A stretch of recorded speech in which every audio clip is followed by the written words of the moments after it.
There is a lot that's changing, and it's changing at a pace that every human being is grappling with right now. And so if you're feeling overwhelmed, if you're feeling scared, if you're feeling uncomfortable, if you're feeling like you don't know what tomorrow holds, you're not alone. It's a very familiar feeling to every single person I talk to. But there is hope ahead, and I think if we can lean into the things that have helped us get through some of the hardest moments we have in history, we'll get through on the other side, and it will look radically different, but if we play our cards right, it's going to be a much better future than we could have ever imagined. Good morning, good evening, good afternoon, wherever you are and wherever you're watching from. Matt Pierce here with the Visual Lounge, and today we are going to be talking with Christopher Lind. And Christopher is someone who I think is going to bring some really good insights, because for a lot of us, might be managers, we might be kind of frontline workers, we might be wherever we are in the organization. Not many of us end up at the C-suite, and Christopher's got some experience here that he's going to bring to us to help us start to maybe envision what that might mean as they look ahead, as C-suite members look ahead in your organization for content, for roles, what's the impact of AI and all that good stuff. But let me tell you a little bit more about Christopher here.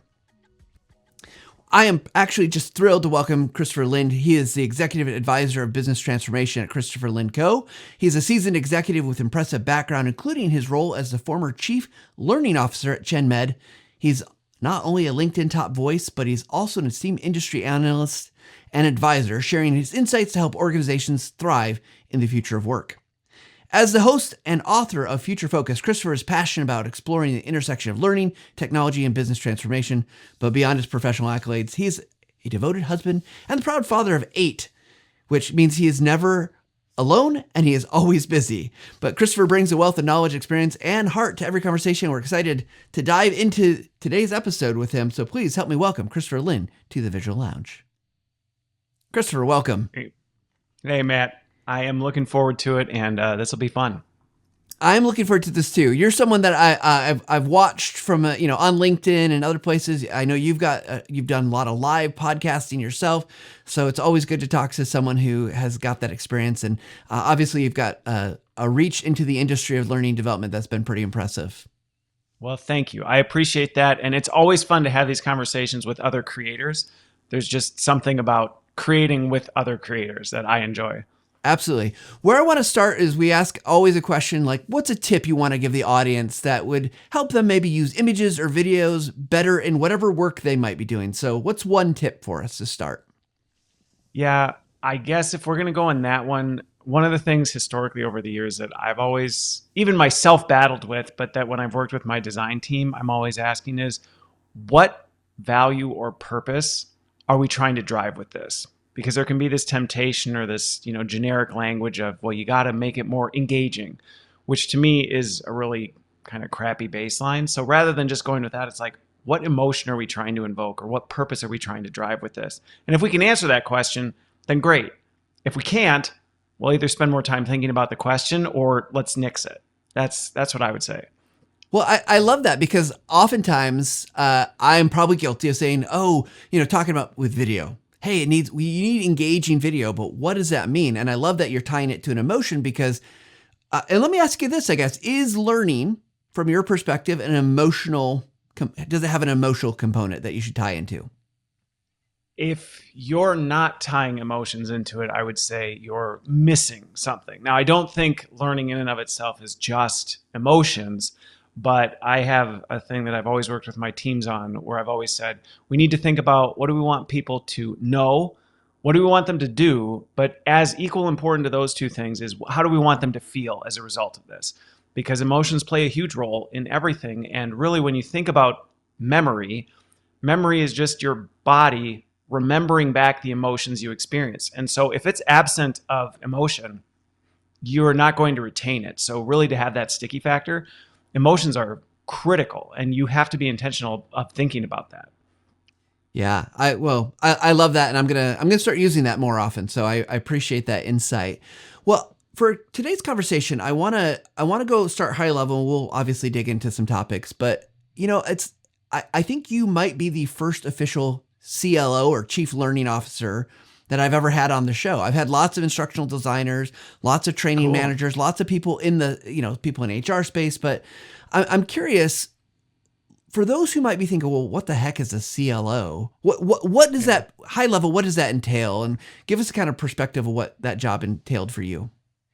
Yeah. So for me, at least how I view it, and I think depending on who you talk to, there might be different definitions of it.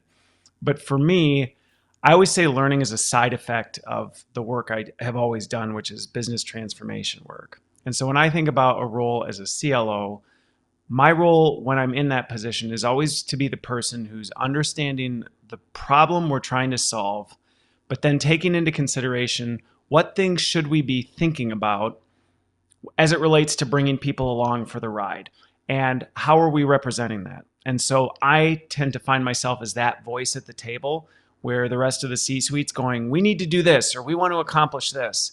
And I'm the voice going, okay, but let's think about who's involved in that and what kind of support are they going to need so they can be successful. And arguing a lot of times with these leaders who go, yeah, we just need to get it done. And I'm not disagreeing with them. I'm just saying, but people are the ones who have to get it done.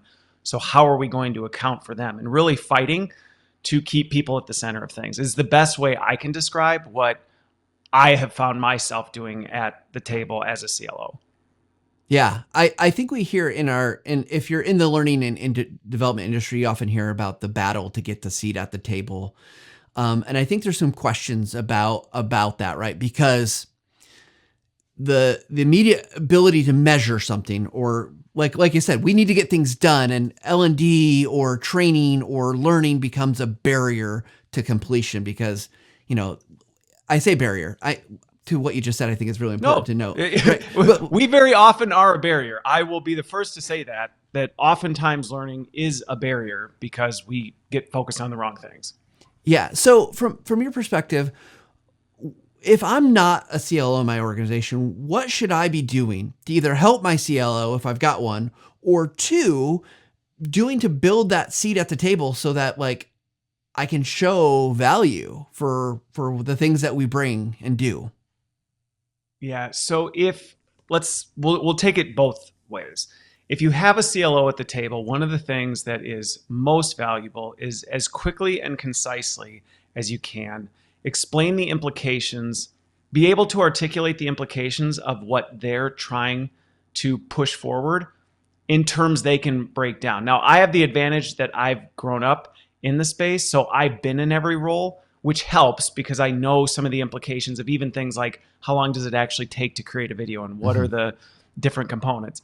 But many have not. And so you can help them because they're at the table arguing dates and timelines and what's a priority, what's not a priority. If they don't understand the implications of this stuff, that's where they'll sign up for stuff.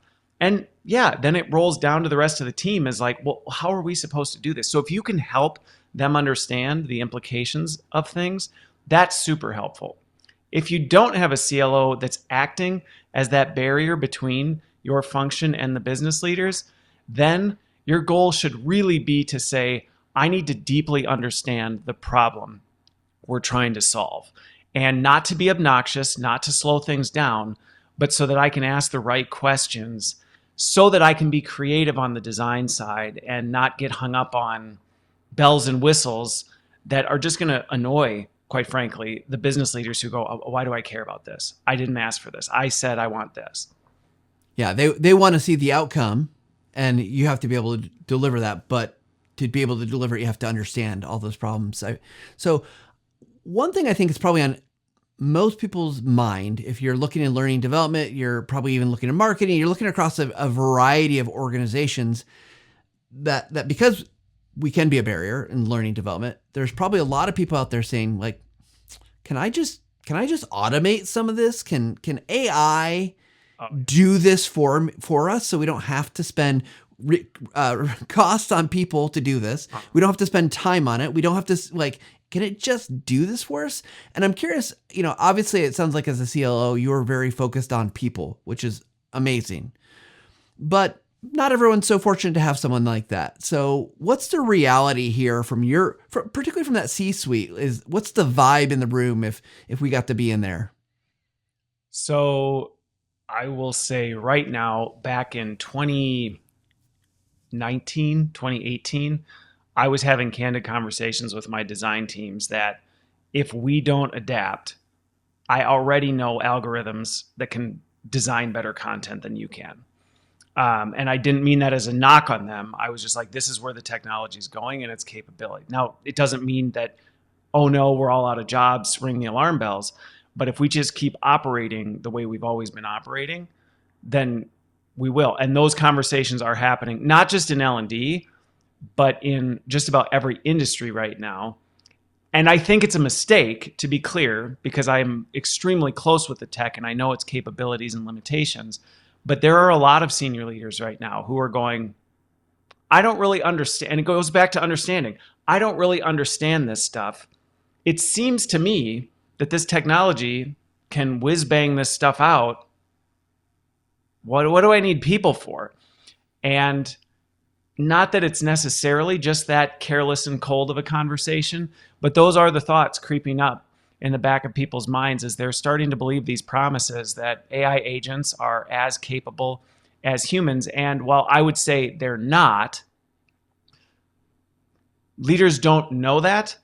And I think historically people have done a really good job of articulating or even understanding objectively there are things AI is better than you at. And we don't like to say that. We're like, no. The way I do it's better. And it's like, no, there are things that it is vastly better than you at. And if you don't accept that and figure out how to adjust to where are the things that I do better and start explaining that and showcasing that, we are going to see, I predicted it in my podcast last week, that this is going to be a big year for AI job displacement. Yeah, which can be terrifying, but it sounds like we've got some work to do, right? It's avoidable. It's avoidable. Yeah. So it's avoidable, and we've got some work to do that we can do. How do we start to avoid this? Now, we're a show that talks about content creation, right? We're talking about images and video, which are prime set for some level of disruption with AI. Even in TechSmith, right? We're seeing AI avatars, we're seeing AI voice generation. Those should not be replacing the creator, but they are tools there to allow them to do more faster, to, maybe remove some duplication of effort. You got people that are leaving all the time. What are all the reasons you might use it? So I'm curious, from your perspective, as someone who's also done a lot of content creation, where should we be focused on, knowing that AI is here? It's not going away. We've got lots of opportunities, but what is it that organizations, individuals can do to not be as likely to be a statistic of that job loss that you're predicting? So the biggest things, and I just even think back to my time with Chen, one of the things that I was pushing the teams to do more of is to say, listen, I've never been in an organization where we've had enough resources to do everything that actually needed to get done. Not even just the noise, but even needed to get done. And that's historically, we've talked about it already, where a lot of business leaders see us as a barrier. And so what I've found and encourage my teams to do is say, listen, I get maybe you don't just want everything to be AI generated. And I agree, it shouldn't all be AI generated. But if we go through our prioritization list and think about impact of certain things, there are some things that we know this isn't a hill to die on, right? We know this is stupid. We know this isn't something that's adding a high amount of value, but it's got to get done because somebody wants it and it's a no questions asked type situation. Well, that is an area where you go, so then let's use AI and get over our own personal feelings of, but it's not the way I would have done it. Well, fine. Who cares? Put the amount of oversight to make a decent product, but do it quickly and deliver on that, and then focus your attention and spend your time on the video, the imagery, the design. Do that on the high impact stuff and allow AI to take some of this. And that's one of the things where I think right now a lot of people are afraid to do that because they go, well, once we start doing that, it's all going to go sideways. And it's like, no, it won't, because there's always more than enough. And if you can focus your attention on the high impact stuff, that's actually going to differentiate you. And people will be able to see, oh, that's the AI stuff. That's the stuff you really lean in on, and you can leverage it well. And that's where I don't think there's this never use AI to do a talking head video. No, you can use AI to do a talking head video. Just don't do it for a really important one that has major impact or major visibility. Do it for the annoying request that you got where you're like, oh my gosh, why are we doing this? But we can't get out of it. Well, don't waste your time on it then. Just do a decent job and move on. Yeah, I want to go back to something outside of the podcast when we were just getting to meet and talk a little bit. You said something that has stuck with me. You talked about that some of the problems that we're seeing in industries, particularly is not an AI. It's not going to be necessarily just because of AI, but you used the phrase AI was like pouring jet fuel on a fire. Yeah. Could you talk to us, set us up with the context here of what you meant for that, and why is AI maybe not the thing that it's a thing, it's definitely a thing, but like, why is it the catalyst there to make this much, much more bigger of a problem? So I just got off a call with somebody recently, and they said, we were just talking through, they were struggling in their organization. They're going, where do we use AI? And I said, well, that's like asking, where do we use electricity? It's like everywhere. I mean, it just depends. Like, what are you trying to do? And I think when I mentioned to you that AI is like jet fuel, it's only going to exacerbate and like accelerate what you're already doing. So going back to this, if you're an organization that has a reputation of spending way too much time on stuff, AI is going to make it so that you get trapped in this cycle of perfection because, well, now AI can help you do 37 iterations on the same thing in the time it took you to do one. And it's going to slow you down because, oh, well, it's not actually taking more time because look what great AI is working. And you're on the 1,000th version of the same image you were creating when it's like, get over it, move on. Mm-hmm. It can accelerate content creation. So it could work the opposite way where you could go, if you're an organization that has a history of not thinking about what do we want people to know, do, and feel, and you just churn things out, well, AI can help you with that. And that's where you really have to take the time to objectively look at where are we strong, but also where are we weak? Because wherever we apply AI, it's going to make those strengths greater. It's going to make those weaknesses a lot weaker. Yeah. So one other thing that you mentioned is that some of the problems that are happening is you mentioned that companies are, 2022, I think probably just post pandemic, right? People are trying to figure out like, oh my gosh, how'd that just happen to us? Yep. And then leadership has seen like more retirements. Obviously the baby boomers are getting older, going to create this gap in the workforce. You got people coming in who maybe educationally they need more help or more handholding, or they don't have all the expertise. So how do you think AI is either helping or hurting in some of those circumstances? And I don't mean this to be a whole AI conversation. It just seems to be the topic of the day. Yeah. And it's an important one to have in that there is a need for it. We cannot accomplish what we need to accomplish with all the problems going on. And that's what I can say, I guess, as a C-suite leader, is when you look at the landscape of where companies are going and what they have to accomplish and the challenges they have to face with the gray tsunami of people going out, not enough new people coming in, things changing at the pace they're in. The only way we move forward with this is AI. And that's why there is a lot of hope being put in it. Mm-hmm. But we have to do it carefully. And I think that's really the part that, we need to not fear, we need to lean in and embrace it. And I think that's where, whether you're an instructional designer, a graphic designer, whatever it is, we need to not be afraid of this, of what it might take from us. Because if we wait, it's going to take that from you, because you're going to put in the hands of people who don't actually understand what you do a decision that you probably wouldn't have made. But right now we're at this inflection point where we can go, you know what? We are going to lose all these workers, or maybe things have moved too slow, or the company's changing directions faster than we can. How can AI help accelerate some of this for us? And some of it means letting go of things that you maybe historically have felt, well, but that's kind of my jam. It's like, great, make it your jam when it really matters, and then figure out how AI can help you have more time to make it your jam in meaningful ways rather than slowing the whole operation down. Yeah. Well, it makes me think about like in the world of marketing, right? What we've seen is this dramatic shift in the last year that when you go to Google, everyone's probably searched in Google, right? And you get a listing, there's usually some ads and then there's a top ranking. But now what do you get a lot of the times? It's not a website, it's an answer to your Google search. And while that seems like that's super helpful for everybody, except for the companies who want you to come visit their website, because all of a sudden those are zero-click traffic. That's zero-click traffic, right? Like you're not clicking on anything. And so I think that for me, that's been an example of the reality of that AI is going to shift things. And if your whole role is SEO, trying to get that number one spot, the game has changed.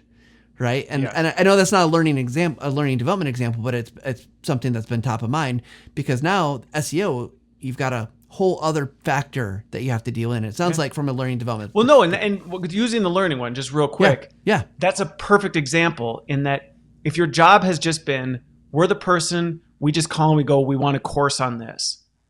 And there's been no real interaction and a course shows up at the end of it. And that's what you've been doing. You're at risk, because there are plenty of apps now. You can type in a simple prompt and it will deliver a course. And we can sit and complain and go, well, but it's not quite this, or it's not quite. But to the person who just knew, I asked for course, I got course, I don't know the details of all this stuff, to them, it is disrupting things. So what we have to do is start showing, how do we adapt to this new method where we're competing against that? And I've said, is everybody going to lose their job? No. Is everybody going to lose their job as they know it today? Yes. Yeah, absolutely. Well, I worked for a pharmaceutical. A lot of it was health and safety content. How to use a fire extinguisher.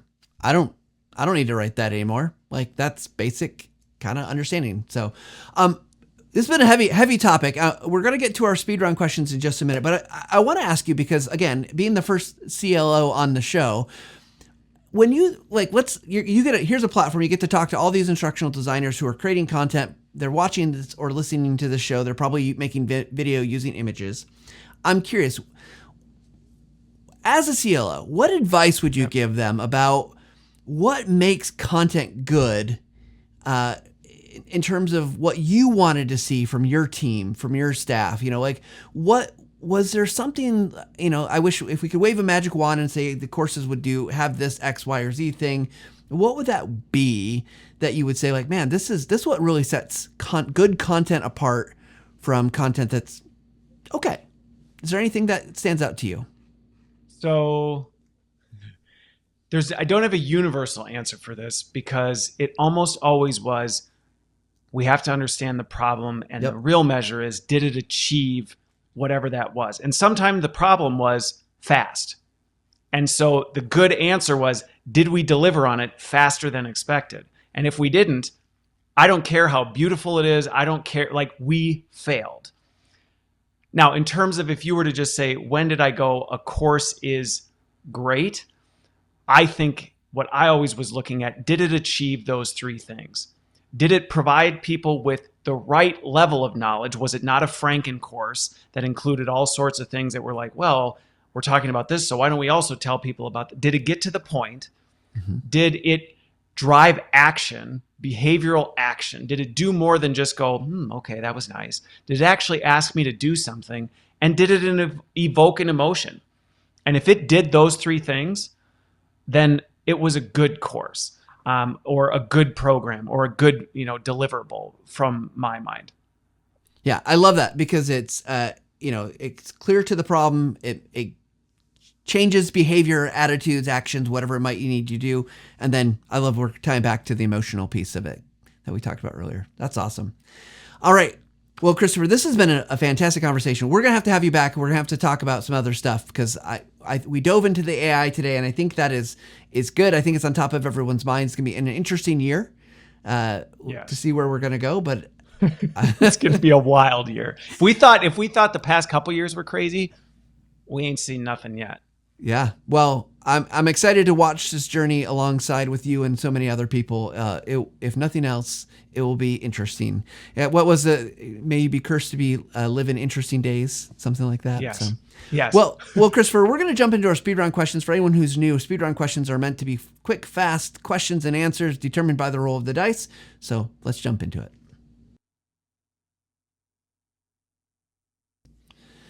All right, let's go over to our dice tower. Look at this. We've got a die, Christopher. We're going to roll Very it. fancy. I know. I was commenting how slick your speed deck and setup all was. So here we go. First roll of the die here, and it is an 8. So question number 8 is, where do you turn for inspiration? You obviously, as a busy leader or a busy dad, it's got to fuel the fire of inspiration. Where do you turn to on a regular basis? So I'd say two things. One, I am an avid reader of scripture, which I love, and not for the purposes that for a lot of reasons, but one of the ones that it gives me a lot of inspiration is it actually speaks to the human condition better than any text I've ever read. It just speaks to and it helps me understand what's really going on with people, which I think is critical in the work I'm in. But I'd also say I've got 8 kids, and they inspire me all the time because I get to see and experiment with some of the fun stuff that I play with and see how it goes. And it gives me a little bit of an indication on how's this going to land with adults. Yeah, absolutely. I both answers are great. Love it. But we're on to our next question because these are fast, which is 10. Okay. This is an interesting one. If you had to shift your career, which you're kind of in somewhat of a process of doing, Yeah, right. but if you had to shift your career out of kind of the space of business transformation, L&D, and you could do anything, what would you do? So if money was no issue, I would love to have a resort that I didn't charge anybody for, but that people who have super busy lives and don't have the time to go on vacation could come and just get away with their families. If money was no issue, I didn't have to worry about making any money. That is absolutely what I would do. I would gladly go. Okay. It sounds awesome. Yeah, money will be no option in our imaginary world here. So, Okay. Last question, number 12. Okay, this is a fun one. If you had let me restart that. What's your one go-to tool that helps you get your job done on a regular basis? This could be a software tool, it could be a physical tool, it could be something, that you just have that is something that helps you get your job done. Yeah. I would say depending on the day, there's probably a suite of tools, but the one that immediately comes to mind for me is ChatGPT. I use ChatGPT a lot for a lot of ways that most people would go, wait, you use it for that? But it is very much my go-to. Awesome. So great. Well, Christopher, as we wrap up the show here, I do want to give you a chance to tell us, how people can connect with you. Can I go off script for just a second? Sure. Because Go for it. you said something to me, and it's been kind of just rattling around, and I want to make a connection. You said that, you've been using TechSmith products for a long time. I'm curious. Tell me what's your experience using Camtasia and Snagit been like, and No, I'm good with this. So going back to it, in my early days, I was in the software world. And so I was dealing with a lot of these same challenges we've discussed today, where it's like, okay, I need to create like job aids quickly in softwares that are changing at a pace I can't keep pace. And I need it to be visually appealing, but I don't want to take the time to get into Adobe InDesign and overthink all this stuff. And so Snagit very quickly became my go-to for all of this because I could design this stuff. And then there were like run-throughs where it was like, I just need to show people a quick video tutorial on how to do this.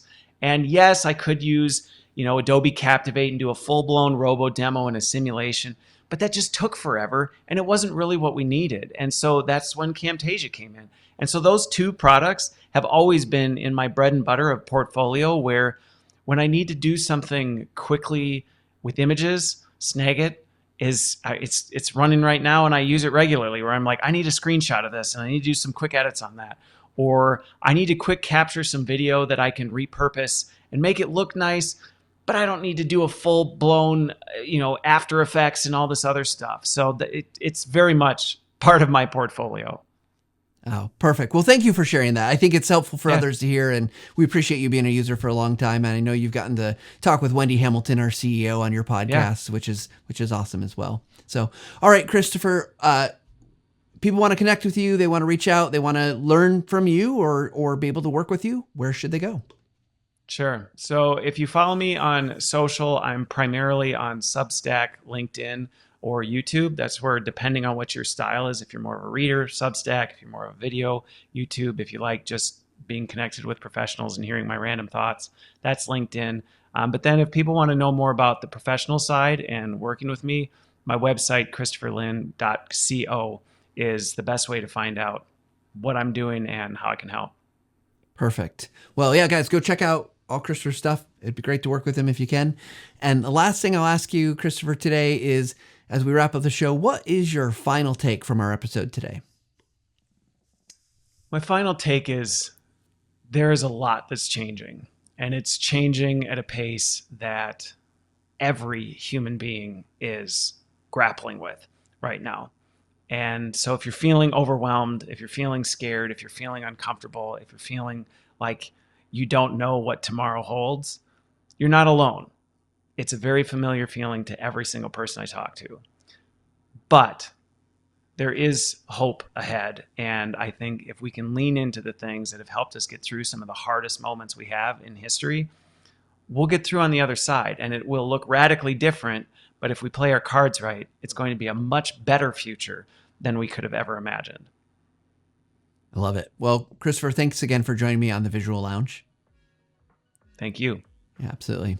All right, everybody, you heard Christopher. Like, change is afoot, and 2025 is going to be a year where we're going to see lots of changes, but it's not all doom and gloom. So make sure you're going out and learning. Listen to people like Christopher. There's great experts out there that you can trust that are in the field of learning development who are looking at learning AI in our field, and see what you can learn. But don't stay idle. Don't stay stagnant. Push yourself forward, because we're all about learning here on the Visual Lounge. Of course, if you like what you're hearing, make sure you hit like or subscribe. You can follow us on all the major podcast platforms, including Spotify. You can follow us over there. We're going to be trying some stuff over there with video, so maybe you like that. Maybe your video is your thing. Probably if you're here, it is. So anyways, we hope you take a little time to level up each day, and we'll see you guys next time. Thanks.